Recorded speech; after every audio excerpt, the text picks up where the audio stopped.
The middle class and the army came to fear the SA. To the army, the SS was a more acceptable organization, like themselves.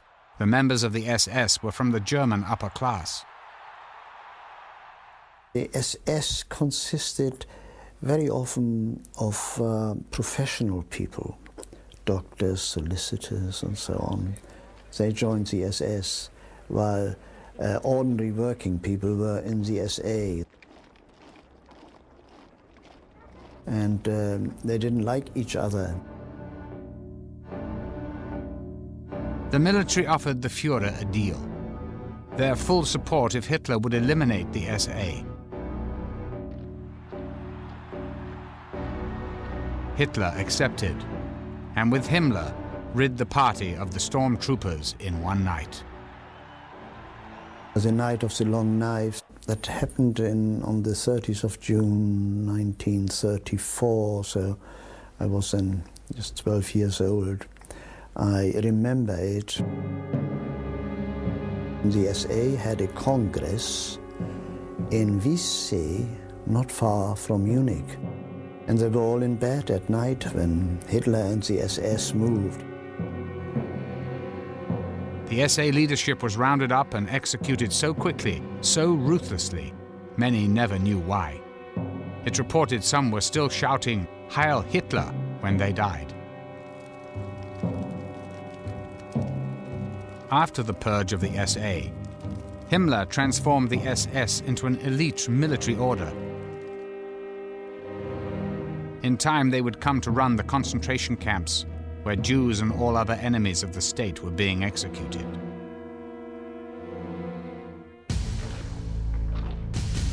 But Himmler's vision of the SS was not yet complete. He planned to turn the SS into Germany's new aristocracy, the new Superman prophesied by Hitler's religion of the blood. Himmler's conception of the SS was no less than the creation of a new bloodstock elite for the Nazi order in Europe. At every stage, the SS was constantly reminded that it was no less than a warrior elite whose values of hardness and military valor were absolutely central to its existence. And more than that they were in fact ensuring the survival of the race in this way.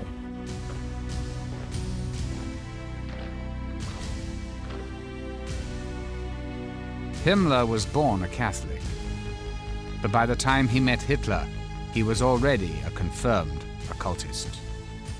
It's difficult for us afterwards to equate this man, who certainly believed in a God, and to link him up with a man who was master of the killing machine in Germany. But actually the two things, of course, are linked, because what he was trying to do was to root out the forces which he believed had corrupted Germany and get back to their pure-blooded forefathers. Himmler brought a range of unlikely influences to his design for the SS, including the Hindu religion. During the war, he reportedly traveled with a copy of the Bhagavad Gita, a holy book from the Hindu religion. It tells the story of a great battle on the field of righteousness between the forces of good and evil. The Hindu belief in reincarnation and its rigid caste system appealed to Himmler. It was a perfect model for a Nazi warrior elite which would rule the world. Historians now say that Himmler was convinced that he was the reincarnation of King Heinrich, a German leader from the Middle Ages who stopped the Slavs from invading Germany. As the Nazis prepared to march on Eastern Europe, Himmler believed he was on the path to realizing his karmic destiny, that his SS had returned to the fatherland to fight a similar holy war. On the night of July 1st, 1937, to mark the millennium anniversary of King Heinrich's death, Himmler staged a sacred reburial rite at Quedlinburg Cathedral, the original location of the great king's castle and the site of his tomb. Accompanied by solemn music, Himmler and a group of high-ranking SS officers led a torch-bearing procession to the candlelit crypt. There, he led them in prayer and meditation.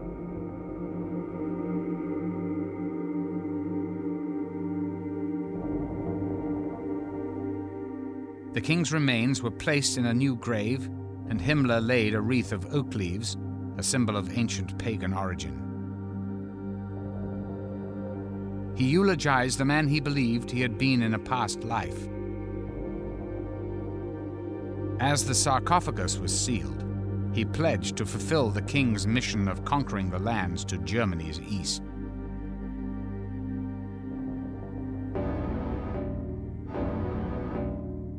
Himmler modeled his SS on the 13th century order of Teutonic Knights, who killed and enslaved the people they conquered.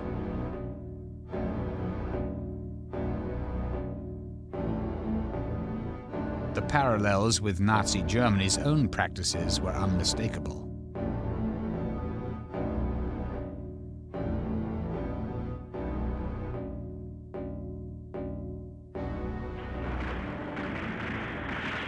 The Reichsführer SS attempted to reinstate the feudal system that the knights had lived by.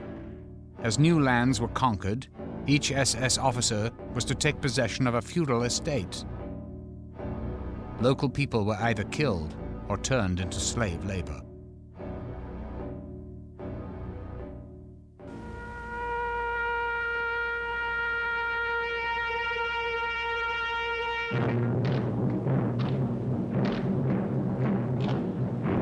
Like the Teutonic Knights, Himmler transformed a series of ancient castles into SS training schools that were both military and religious centers.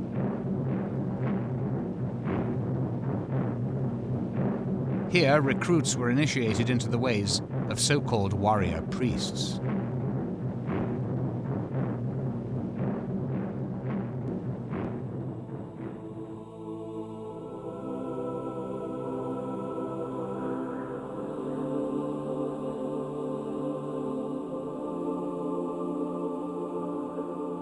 In 1934, Himmler chose Wewelsburg as his personal castle.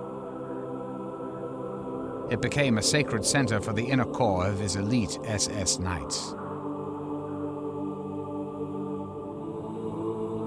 Himmler chose Wewelsburg because he was told by his occult or spiritual advisor that this was going to be the magical strong point of German resistance to a great army from the east. And there would be a great battle there, and the eastern hordes would be turned back. Himmler had grandiose plans for his medieval castle at Wewelsburg. But this required a prodigious workforce. To assure an ample supply of slave labor, he built a concentration camp nearby. From 1939 to 1945, 4,000 prisoners worked on Himmler's castle. Nearly a third of them died while working on it. When one looks at the plans and memoranda, and indeed the miniature models that were laid out of how the Wewelsburg would ultimately be rebuilt, it indeed looks like the Holy City in Rome. Wewelsburg is built in the shape of a triangle with 3 corner towers. Around this basic design, Himmler had plans to build a large colony. The village would have been demolished and cleared, and they would have created a huge site with interlocking spaces, barricades, other turrets, and circular curtain walls sweeping over a vast area, creating no less than a kind of SS Vatican.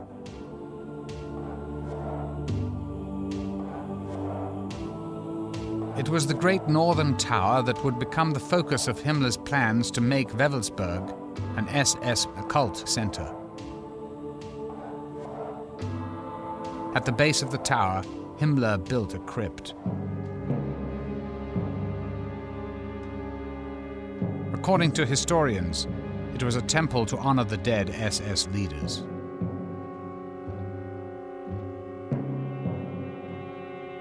The vaulted ceiling created an eerie acoustic, and in the middle of the well would have burned a kind of holy fire.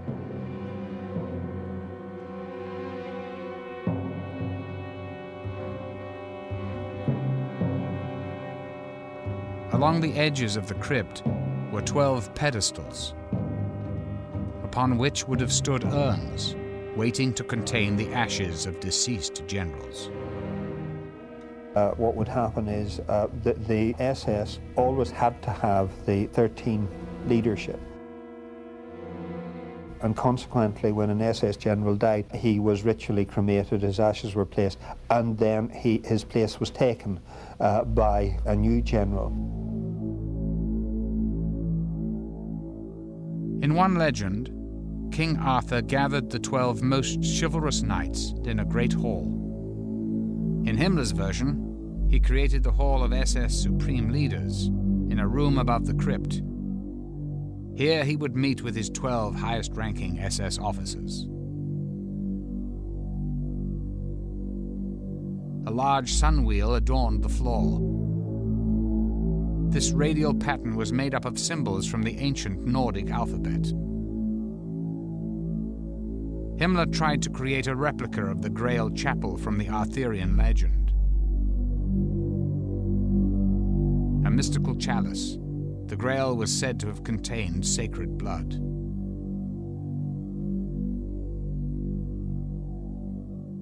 Himmler saw the Grail as an object of immense esoteric or occult power, and he believed that if he possessed this physical object, that the war would be won with great ease.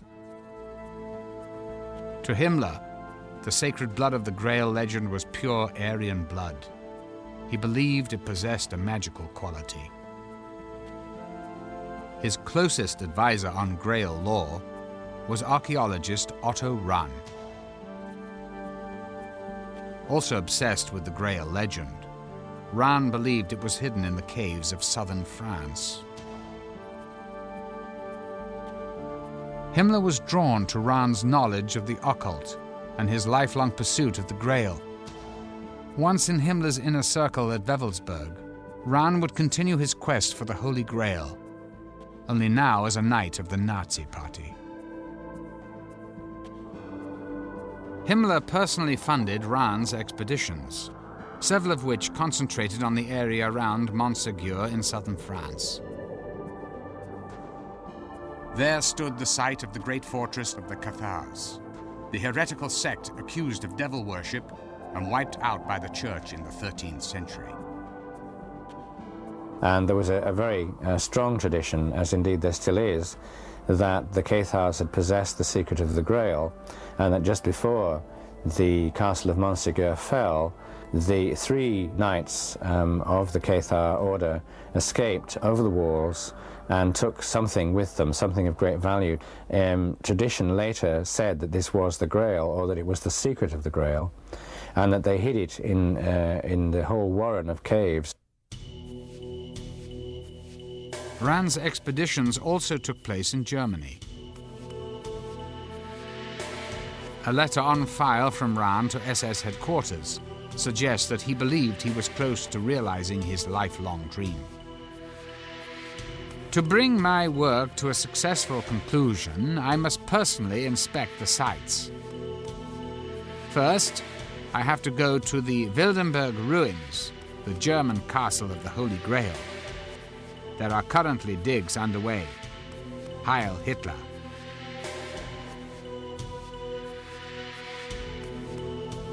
But Rahn was never able to secure the ultimate prize, the sacred chalice itself. In 1939, Otto Rahn mysteriously resigned from the SS. Many believed Himmler issued orders to have Rahn killed once it was clear his quest for the Grail had failed.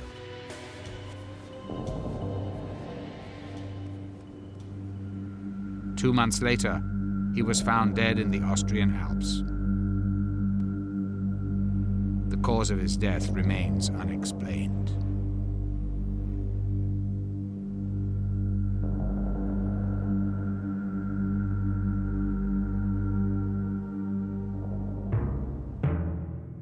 In his continued quest to prove the superiority of the Aryan race, Himmler created a research institute called the Ancestral Heritage Organization. In addition to conducting medical experiments on human beings and checking bloodlines to ensure racial purity, the organization's mission was to resurrect and reinterpret occult practices, ancient Germanic myths, and pagan lore.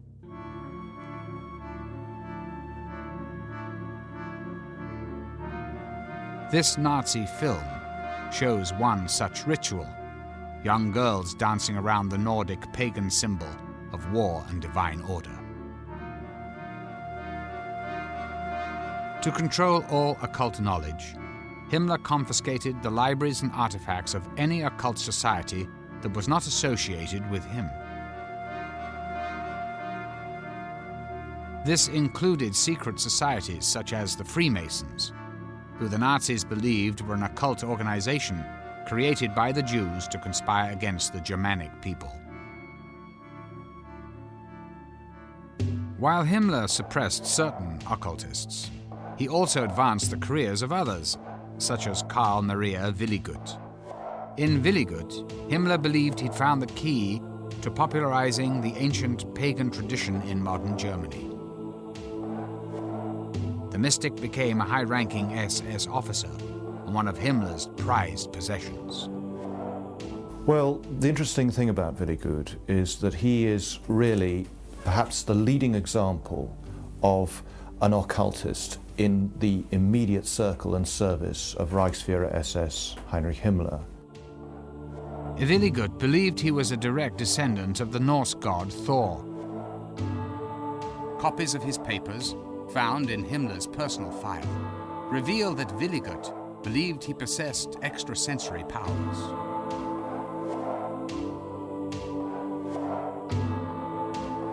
One document entitled The Nine Commandments of God was signed by Willigut and initialed by Himmler. Written in both modern German and the runic alphabet, it suggests that Willigut thought he was using his powers to rediscover the ancient rites and rituals of Germany's pagan past. According to Nordic legend, the runic alphabet used by Willigut was given to mankind by Odin, the supreme god in Norse mythology. This sacred alphabet was his gift to mankind. The runes were derived probably from a mixture of ancient signs that are carved on stone in pre-literate times. And these alphabets actually had meanings. Each letter has a meaning. The Hagal rune, protection of the bearer against his enemies. The Odal rune, one's connection to the clan or tribe. The Tyr rune, victory and world order. The Sig rune, the sun or conquering energy. These symbols appeared throughout the Nordic world, on such objects as Viking ships, battle spears and shields. The alphabet of ancient priests and magicians, runes were believed to be mystical tools for fortune-telling, casting spells, and invoking magical spirits. You cast the runes, somewhat analogous to a tarot layout. You throw them and then you read the particular combinations of runes that arise. It has got the reputation of being an extraordinarily powerful magical system. As Germany's warrior elite, members of the SS were taught the meaning of the runes. A photograph that survived the war shows an SS officer at a blackboard teaching the runes to a class of SS recruits. Many organizations within the Third Reich had their own special rune. The SS, perhaps the best known, of course, used the double Sig rune. These mysterious figures were worn on the shoulders and helmets of all SS uniforms. The Hitler Youth used a single sig rune.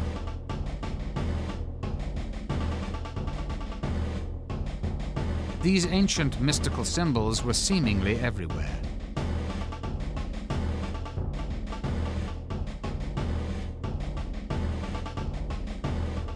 Serving as a constant reminder to Germans of their pagan past. After the SS recruit had passed his training and taken the oath, if he was an officer, he was then given the SS dagger, which was a sort of hunting knife with a black handle, the SS runes on it, the swastika and a wreath, and the German eagle. And this was a very prized possession. Engraved into the dagger were the words, "My honor is called trust." SS men received the dagger in a solemn ceremony. Every member of the SS wore the SS signet ring. But for his inner circle, the elite of the elite, Himmler personally handed out the Death's Head ring. A former high-ranking SS officer, Wilhelm Hertel, still remembers the ceremonious occasion. The ring was engraved with your name, mine, for example, to my dear Hertel, Heinrich Himmler. That was inside the ring, around a death head. That was supposed to symbolize the close connection to the SS and to Himmler.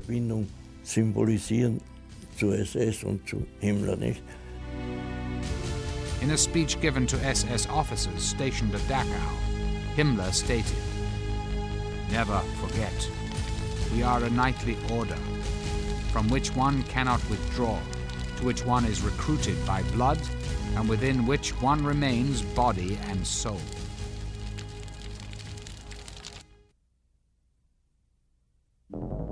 Borrowing from Germany's pagan past and his own Catholic upbringing, Himmler invaded SS family rituals from the moment of birth. One picture we have which shows a full tableau of such a sort of Nazi or Hitler shrine for the purpose of baptism of infants. An SS altar in place of a crucifix, a picture of Hitler, and the babe would have been presented, if you like, into the community of Germanic warriors through this kind of tableau. The marriage ceremony also became an SS ritual. Mimicking ancient Germanic tribes, SS officers took on the role of the clan leader who presided over marriages. Himmler himself officiated at one such ceremony. This rare footage shows one of his SS officers marrying Gretel, the sister of Hitler's mistress, Eva Braun.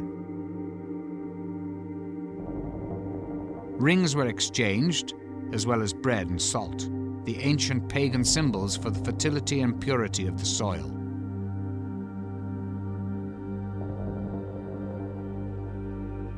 These ritual activities would take place to imply the pagan community of which every SS man and his bride was now a part. The Nazi year was marked with celebrations taken from the ancient Germanic calendar. The Maypole Festival, initially accepted as a celebration of fertility, was transformed into a show of nationalism and military strength. Hitler said, "And so it is that this day, the 1st of May, the land is filled with celebrations of the resurrection of the German people out of eternal inner strife." People need festivals to mark the year. And they tried to substitute the pagan festivals for the Christian festivals. They began to annex the festivals which the pagans had celebrated. Summer solstice, winter solstice, all these festivals, yes? And shaped them in their own image. Nazis even began to restore ancient pagan temples like Externstein, which was dedicated to a solar deity. At Externstein, During the summer solstice, a shaft of light shines through a window and lines up with a point on the altar.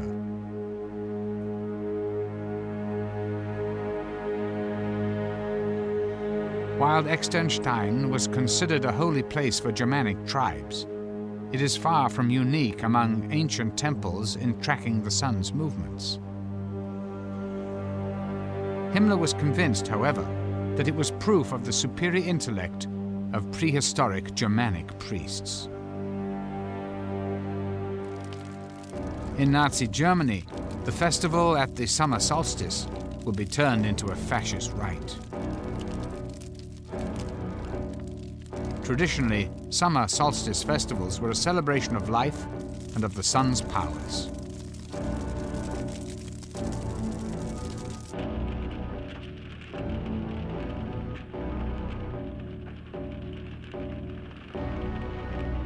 Dramatically staged and carefully choreographed, speeches were given preaching self-sacrifice and heroism. In this particular ritual, propaganda minister Goebbels gave the speech.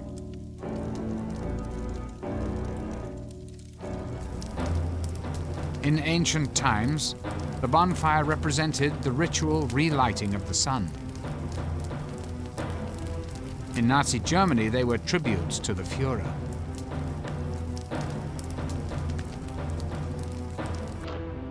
In the largest of these rituals, torch-bearing troops created symbolic patterns in the night.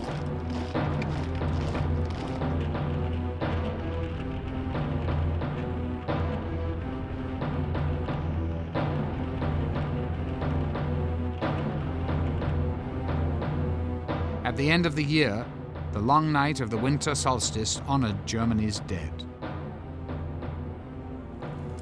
Himmler explains in his Dachau speech, "The winter solstice is not just the end of the year, but it is also the festival on which one thought of the ancestors and of the past, on which the individual is clear that he is nothing, an atom to be wiped away at any time, while linked in the eternal chain of his lineage by a true humility." The full calendar of rituals culminated with the rally at Nuremberg, where the vows between party and people were renewed year after year.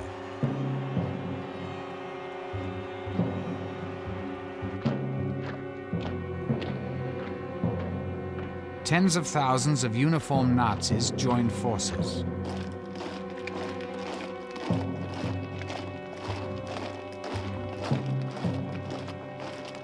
The week-long rally was orchestrated to sweep people up in a spectacle of sheer power.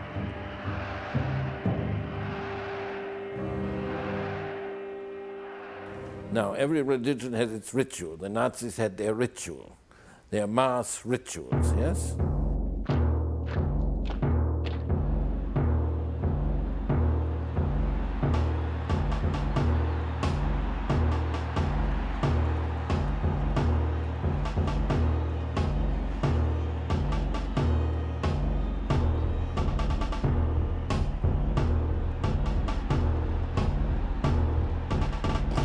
And what did it give to people, these mass meetings? When the merchant leaves his lonely shop, yeah, and joins in the crowd in action, then he feels one, and he's happy, one with the others, and he's happy. He's lost his loneliness.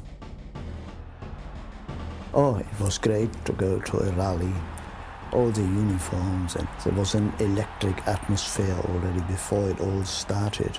There was singing going on, and then suddenly it was announced, der Führer kommt, the Führer is coming, and then we saw him walking up to the stage, and there was shouting of Heil, Heil, Heil, Heil.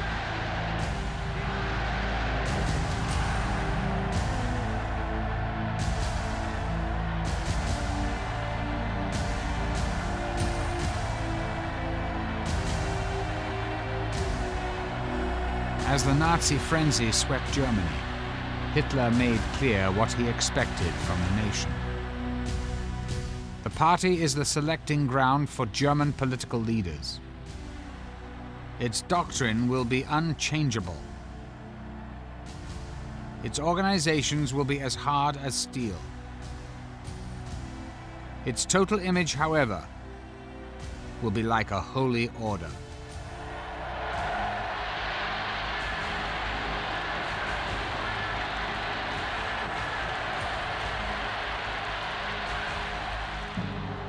The Nazi mass rallies were carefully orchestrated to build to an overwhelming emotional epiphany that evoked a religious fervor.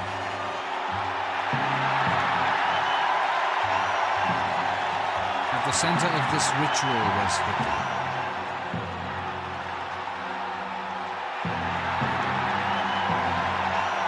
Everything was constructed to make Hitler look like divinity. Messiah.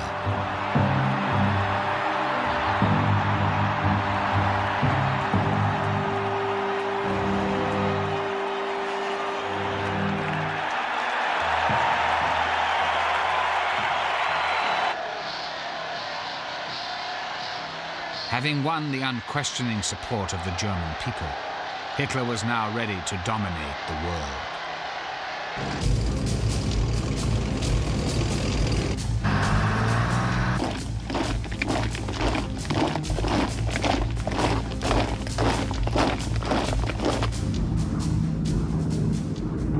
From the onset of the war in 1939, country after country fell to the Nazis. By the winter of 1942, however, the tide turned, and the Nazis began to experience what they thought was impossible. Defeat. As the Nazi war effort grew more and more desperate, they expanded their use of the occult sciences, from research and ritual to a basis for making military decisions. Certain members of the German Naval Command became convinced that the Allies were already employing mystical forces to wage war against Germany. They believed that the British successes at locating and destroying German U-boats had been achieved through occult means, and that the best way to combat this was also by using the occult as a weapon.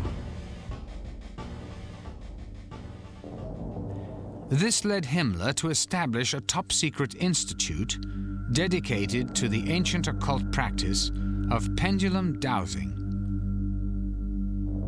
Over maps of the North Atlantic, clairvoyants would swing an object suspended from a string, attempting to locate the position of Allied convoys.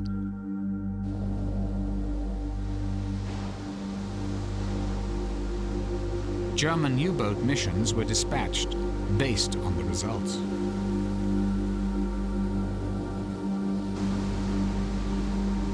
In this letter written by Himmler, dated January the 12th, 1943, he refers to dowsing research and training having made great progress during the year.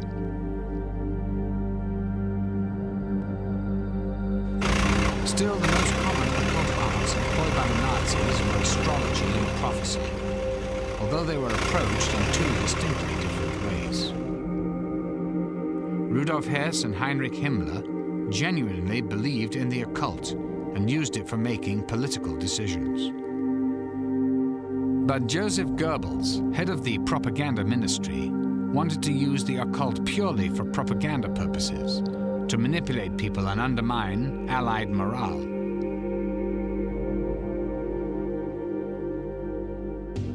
Goebbels soon became aware of a great source of mystical knowledge, the predictions of Nostradamus. One of the most celebrated visionaries of all time, Nostradamus completed his masterpiece of prophecy in 1555. The book contains subtle references to a crisis in Britain and Poland in the year 1939, the year Nazi Germany invaded Poland. Nearly 400 years after Nostradamus wrote his book.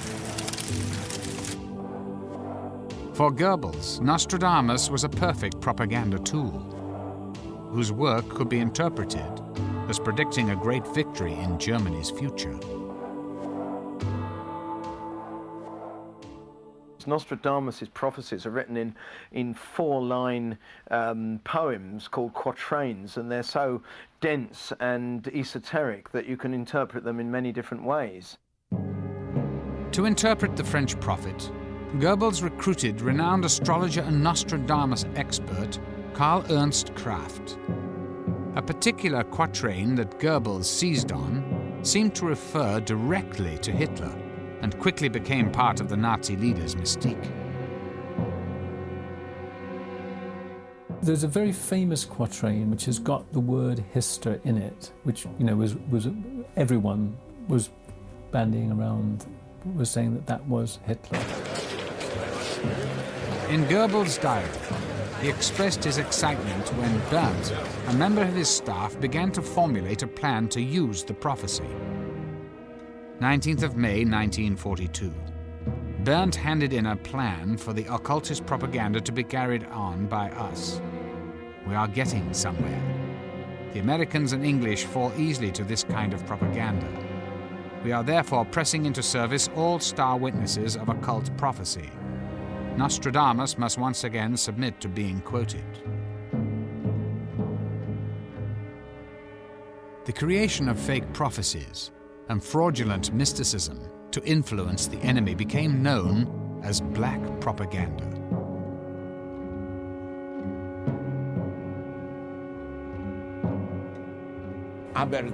Yes, they made up a flyer of the Nostradamus prophecies and threw them all over France, that France would be destroyed if it did not capitulate.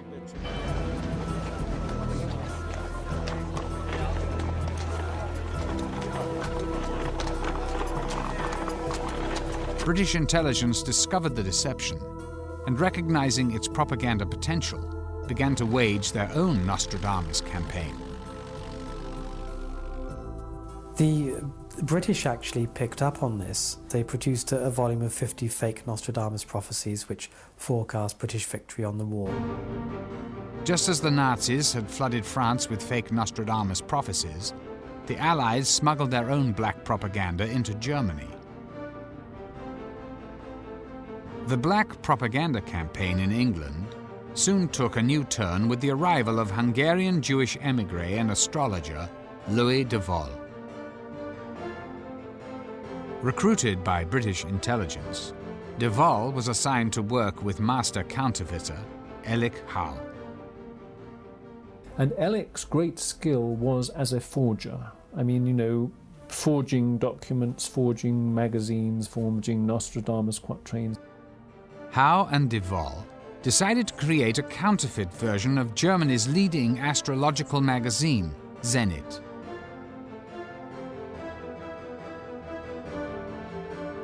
They produced 2 issues in 1943. In these, they would try and make forecasts which would undermine German morale. They would, for example, say, watch out for June the 30th. It's the anniversary of the Night of the Long Knives. Now, the purpose behind this forecast was to somehow plant in the minds of the Germans the fact that the SS might now be disloyal to Hitler. But Howe's masterstroke came with a so-called special edition of Der Zenit, dated April 1943. He cleverly waited until July to publish an April edition, thus seemingly being able to predict events he knew would come true. And what Howe and his colleagues did was to look at the sinking of German submarines, record the dates, and then, in producing the April edition, produce these dates as if they were forecasts. British intelligence believed that if these predictions were picked up by the crews of German U-boats, the result would be a loss of morale and possibly even mutiny. The British counterfeit Der Zenit, however, contained one glaring error. They incorrectly titled the magazine Der Zenit instead of the actual title, Zenit. Astrology and espionage would soon collide again, in what is still considered by many to be the most bizarre incident of the Second World War. When Rudolf Hess, the deputy Führer and one of Hitler's closest friends and advisors, made an astonishing solo flight to Scotland. Hess's idea to make the flight began with his belief that the British, a Nordic race, would be made sympathetic to the Aryan cause and could even be persuaded to side with the Germans if only Churchill could be overthrown. One of Hess's mentors, Karl Haushofer, reinforced this idea by telling Hess about a dream he had. In it, he saw Hess walking through a Scottish castle with tapestries hanging from the walls, bringing peace between Germany and Great Britain. In addition to prophecy, astrology would also come to play a role in Hess's decision to make the flight. Rudolf Hess, along with Himmler, was probably the leading Nazi, most interested in astrology. He accepted it totally. Astrologer and close friend Ernst Schulte Strathaus cast a horoscope for the deputy Führer that revealed an auspicious arrangement of the planets. On May 10th, 1941, there was a particularly powerful astronomical lineup. Basically, there were 6 planets in Taurus and a full moon exactly on the opposite side of the zodiac in Scorpio. And according to astrological tradition, when you get such a lineup, you'll get a major shift in global affairs. And therefore, it was fair to assume that May the 10th, 1941 could provide the turning point in the war.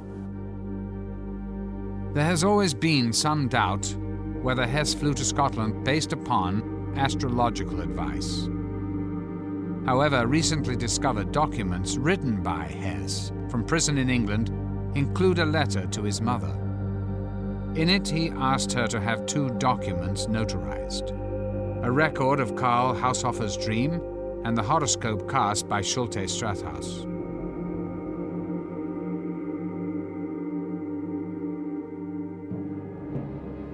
Before Hess made the flight, some believe he conferred with the Führer. 6 days before my father flew, there was a discussion between Hitler and my father, which lasted 4 hours. Nobody knows what they were talking, but one knows that when the 4 hours were over, my father and Hitler came from the room, and Hitler had his arm around the shoulder of my father and said, "Hess, you have been always and are still a very stubborn chap. This is a very friendly goodbye."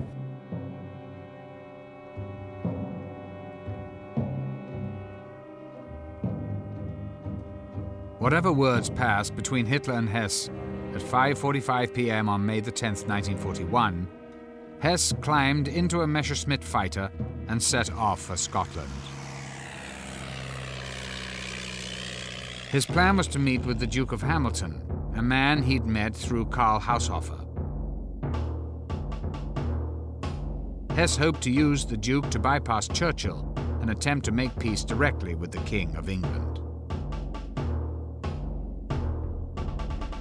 Having written the Duke several letters in advance of his mission, Hess was expecting a warm welcome. But the letters that he sent my father were, of course, all intercepted by the Secret Service. Instead of a greeting party, when Hess entered British airspace, he was shot down by the RAF and forced to bail out. He hurt himself getting out of the aircraft, certainly hurt himself on landing. And he wanted to be captured, and he thought that he could be taken straight to see my father just by saying that he wished to see him. Hess was discovered by a Scottish family, shown here on their farm where the plane crashed. Hess claimed to have a very important message for the Duke of Hamilton, but at first they refused to believe that the man who had parachuted into their field was the Deputy Führer of the Third Reich. My father was told that a German pilot had landed and was asking to see the Duke of Hamilton. My father went and saw the prisoner, who introduced himself as Hess. It was quite amusing because my father went to see Churchill. and was taken in to see the great man who was about to relax and watch a Marx Brothers film that evening. Churchill was quite incredulous about this. I think his words were, "Do you mean to tell me that the Deputy Führer is in our hands?" And when my father said, "I think it could be the case," he said, "Well, Hess or no Hess, I'm still going to watch the Marx Brothers film."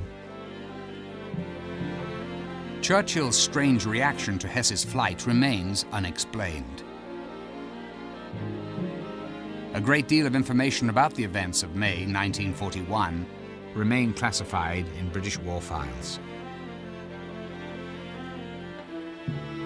The Führer's reaction remains equally puzzling.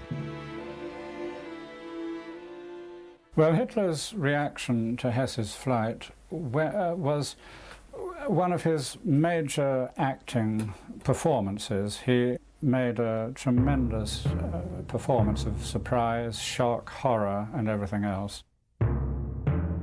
When it appeared that Hess's mission had failed, of course, then all the propaganda came out that Hess was a lone madman.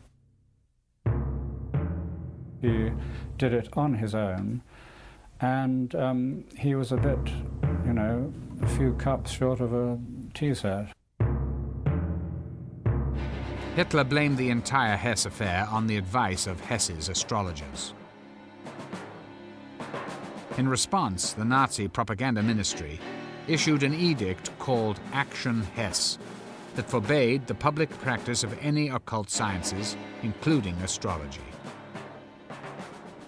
The result was a further clampdown on the activities of astrologers, who were eventually all rounded up in the Aktion Hess a month after Hess's flight. They arrested all the prominent astrologers that they knew about and took them away for interrogation. Karl Kraft, the man who provided Goebbels with the powerful reinterpretations of Nostradamus, as well as striking the accurate astrological predictions, would suffer the ultimate punishment, according to a former colleague. Edward Kalik was a political prisoner who became friends with Kraft during their time in a concentration camp together. He said, "Edward, you will survive, but they will kill me because I know too many secrets."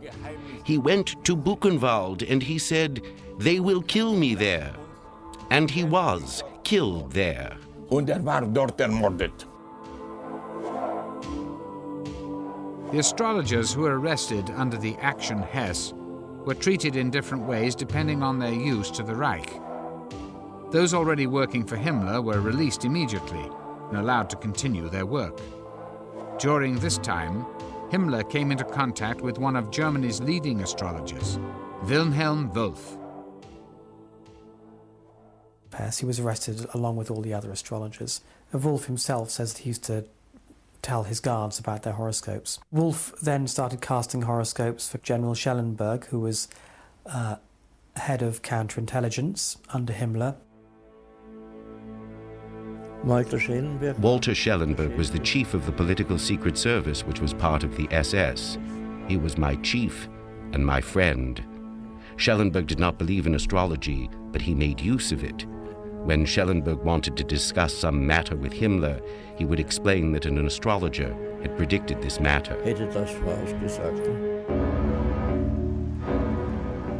In 1943, Wolff predicted that Hitler would survive a great danger on the 20th of July 1944, that he would fall ill in November of 1944, and die a mysterious death before the 7th of May 1945. On the basis of these predictions, Wolff became Himmler's personal astrologer and one of his most trusted aides. All of these predictions came to pass.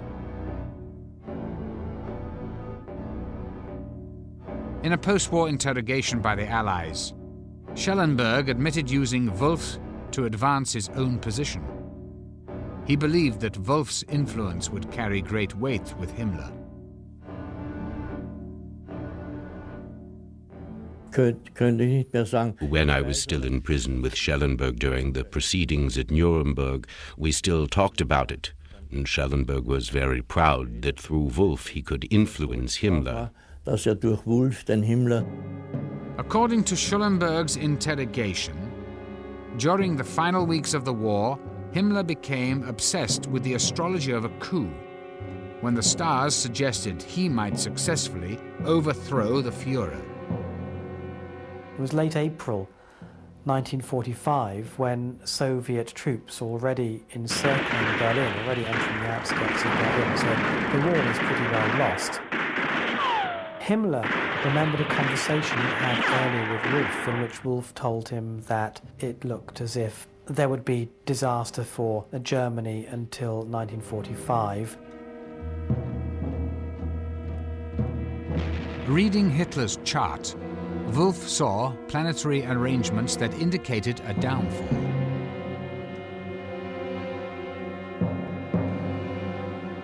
Wolf and Schellenberg continue to urge Himmler to overthrow Hitler and install himself as the leader of the waning Reich. Both Schellenberg and Himmler trying to curry favour with the Allies. And intriguingly, in the last days of the war, a meeting between Himmler and a representative of the World Jewish Congress, at which Wolf, as Himmler's astrologer, was present. Himmler apparently agreed that there should be no more exterminations of Jews. Despite Hitler's order to continue the exterminations to the end, Wolf was instrumental in convincing Himmler to temporarily stop the killing.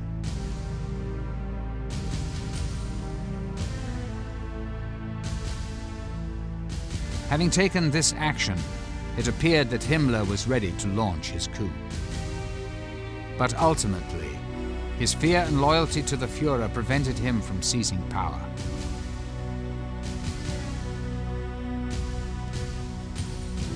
Himmler remained hopeful that some mystical force of destiny would alter the defeat that was clearly at hand.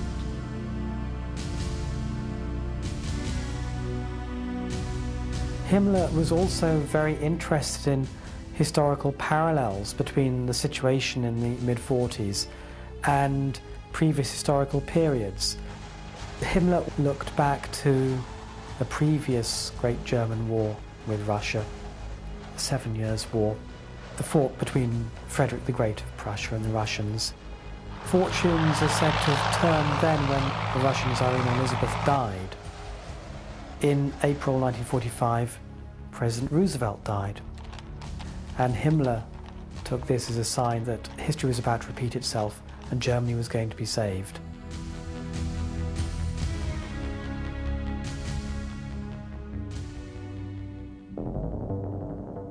Two weeks later, Goebbels and his entire family descended with Adolf Hitler into the Führer's private bunker. On April the 30th, Adolf Hitler and his bride Eva Braun committed suicide. Goebbels poisoned his 6 children, then shot his wife and himself. Dressed as a common German soldier, Heinrich Himmler almost managed to escape. He was arrested by the British, but during a physical examination, crushed a cyanide capsule he kept in his mouth. At 11:04 p.m. on the 23rd of May, the Reichsführer, who had summoned occult forces in the service of Aryan glory, was dead. In November 1945, several top Nazis were brought to trial by the Allies at Nuremberg.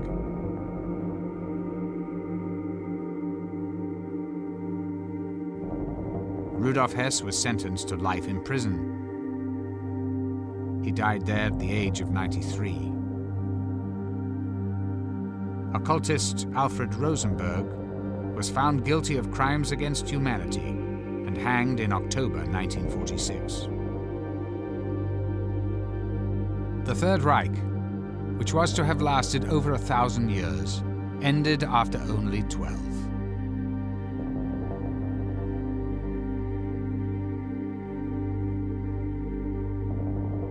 Nearly 50 million had died.